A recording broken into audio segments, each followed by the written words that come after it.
Hurairah saja sudah hadis yang bisa dijadikan pendalilan meskipun dari satu sanad. Dikeluarkan oleh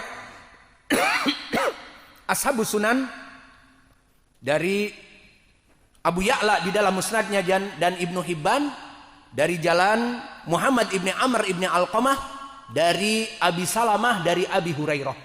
Maka hadis ini sanadnya hasan karena Muhammad ibnu Amr ibnu Alqamah rawi yang saduq hasanul hadis. Adapun Abi Salamah yang ma'ruf meriwayatkan dari Abi Hurairah rawi yang thiqah.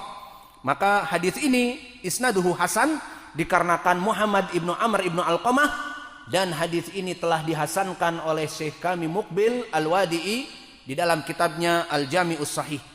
Maka inilah dari pendalilan dalam dua hadis yang lebih description, yang menunjukkan bahwa mereka orang-orang yang tidak berpuasa akan mendapatkan ukubah asyadidah.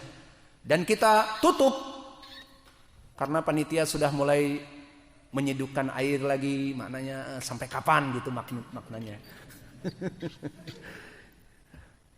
Maka kita tutup dengan hadis yang terakhir, hadis yang muttafaqun alaih, tidak butuh kepada takhrij. Datang dari dua sahabat. Pertama datang dari Abi Hurairah dan yang kedua datang dari Aisyah, muttafaqun alaih.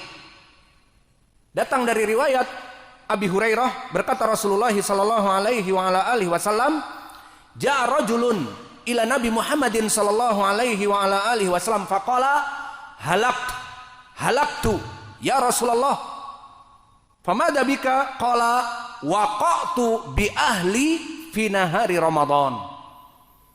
Maka di dalam hadis ini muttafaqun alaih, datang seseorang kepada Nabi dan mengatakan, halakt ya Rasulullah, wahai Rasulullah, hancur aku ya Rasulullah. Kata Nabi, apa yang terjadi denganmu? Wata'tu imra'ati fi nahari Ramadan. Aku bersenggama, aku berkoitus dengan istriku di siang Ramadan. Mas Muk, siapa namamu? Hah? Siapa? Mas'ud. Apa makna berkoitus? Wa anta man ismuk? Siapa namamu? Mansur. Hah? Maka apa makna bersenggama? Bersenggama atau koitus, bagi mereka yang tidak tahu, alhamdulillah mungkin belum waktunya, 18 tahun ke atas. Alhasil orang yang berkoitus dan bersenggama di siang Ramadan, orang ini datang kepada Nabi zahirnya dengan sengaja dan mengatakan halaktu. Ini diriwayat muttafaqun alaih dari Abi Hurairah. Di riwayat Aisyah yang mana muttafaqun alaih juga, kata Aisyah, ja'a rajulun ila Nabi, maka kisahnya dari sahabat yang lain datang ke Abi Hurairah. Kemudian datang Aisyah mendengar. Bisa jadi orangnya satu, didengar oleh Abu Hurairah di masjid dan Aisyah mendengarnya di rumah, karena rumahnya Nabi berseberangan dengan masjid, maksudnya bersebelahan dengan masjid. Terdengar, bisa jadi satu kisah, orangnya sama. Bisa jadi orang yang lain yang jelas kita mengambil ilmunya di sini. Datang kepada Aisyah dengan lafaz, "Ya Rasulullah, ihtarakt. Wahai Rasulullah, terbakar aku.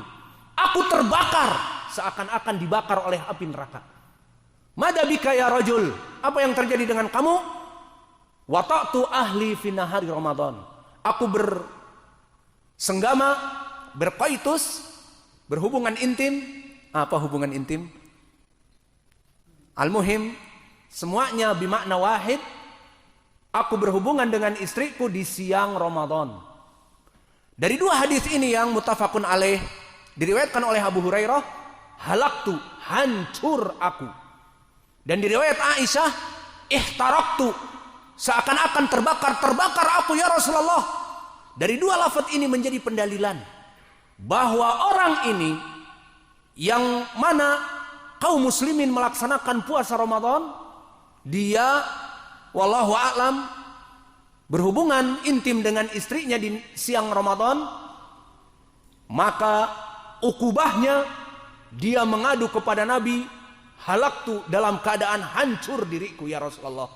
Di riwayat Ihtaraqtu, riwayat Aisyah. Datang kepanasan, merasa terbakar. Disebutkan oleh para ulama ini adalah ukubah, di mana dia merasakan hancur dan merasakan terbakar. Bisa jadi memang keadaannya seperti itu. Sampai diangkat kafarah oleh Nabi. Maka di sini akhirnya Nabi memberikan kafarah kepadanya untuk syahrain mutatabi'ain.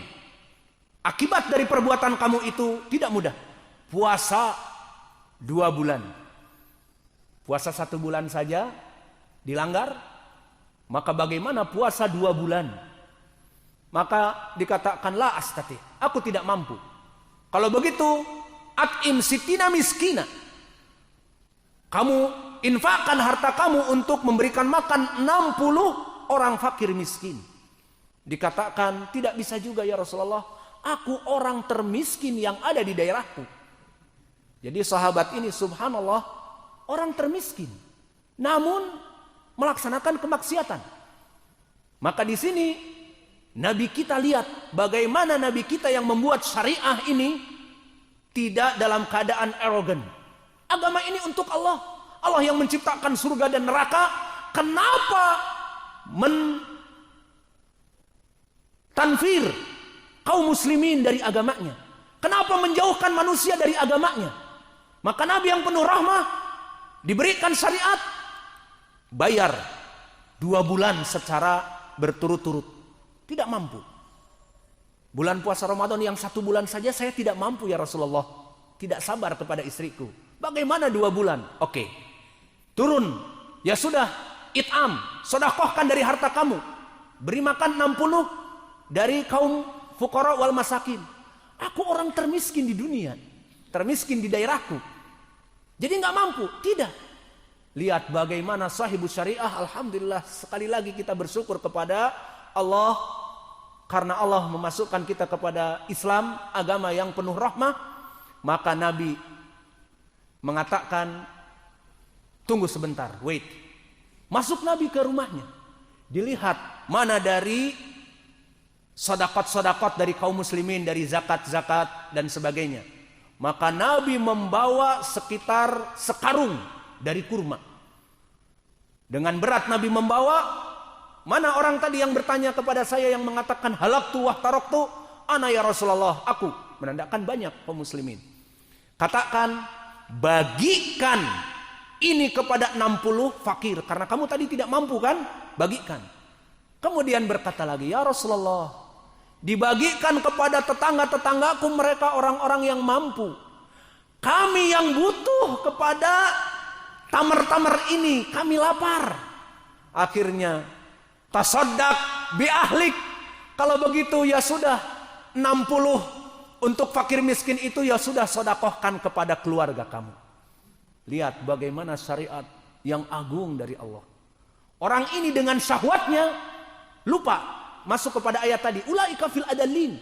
Dalam keadaan hina datang kepada Nabi, ya Rasulullah, aku terbakar, aku hancur ya Rasulullah. Merasakan kehancuran pada dirinya. Namun orang ini baiknya, karena dia seorang sahabi, ingin meniadakan dari dosa-dosa yang ada padanya. Seperti hadis yang telah kita sebutkan di pelajaran lalu, kullu ibni Adam khata' wa khairul khata'ina tawwabun. Manusia tidak lekang dari kesalahan dan dia tergoda syahwatnya kepada istrinya, jatuhlah kepada dosa. Ulaika fil adallin. Dari orang-orang yang terhina. Namun apa? Di hadis tadi, kullu ibni Adam khata' wa khairul khata'ina tawwabun. Sebaik-baiknya orang yang bersalah itu kembali bertaubat kepada Allah. Maka dia datang dalam keadaan terbakar dan hancur. Ya Rasulullah, ihtaraqtu, halaktu, berikan solusi. Aku ingin bertobat kepada Allah. Taubatnya bagaimana? Kafarah. Harus membayar kafarah kamu. Apa? Puasa 2 bulan berturut-turut, memberikan sedekah dari harta kamu. Tidak mampu keduanya. Lalu bagaimana? Ya sudah, ini ada tamar, kamu sedekahkan. Semua yang di sekitarku orang-orang mampu. Aku butuh kepada tamar ini. Ya sudah, berikan 60 dari fakir miskin itu kepada keluarga kamu. akhirnya dia mendapatkan makanan dari Nabi Muhammad SAW dari pembayaran kafarah, dan dia mendapatkan pensucian dari dosa, dan ini yang dia inginkan. Subhanallah, inilah keagungan dari Islam. Poin pendalilannya, mereka yang melaksanakan berbuka puasa di bulan Ramadan, di dalam hadis ini disebutkan ihtaraktu, halaktu, seakan-akan hancur. Ditafsirkan oleh para ulama, bisa jadi dia dalam keadaan seperti itu dohirnya, ataupun bisa jadi karena dia qalbun mukmin, seorang mukmin yang hatinya hidup, di saat melaksanakan dosa gundah gulana. Iya apa tidak? Orang-orang yang hidup hatinya melaksanakan dosa, apalagi dosa besar di sini. Puasa harusnya menjauhi untuk hubungan intim, melaksanakan hubungan intim dengan istrinya, merasakan dosa besar, maka dalam keadaan hatinya merasakan terbakar ataupun terhina, ulaika fil adallin, ataupun merasakan dalam keadaan kesempitan, mengadu kepada Nabi untuk diberikan solusi, dijauhkan dari perbuatan dosa ini untuk membayar kafarah. Maka poin pendalilannya di sini lafaz halaktu dan ihtaraktu. Ini poin pendalilan di hadis yang muttafaqun alaih dari dua sahabat, dan dengan ini kita cukupkan kajian kita. Alhamdulillah baru jam 5.40 waktu Darmas Raya. Maka kita cukupkan kajian kita. Wa naktafi ilahuna wa jazakumullahu khaira wa barakallahu.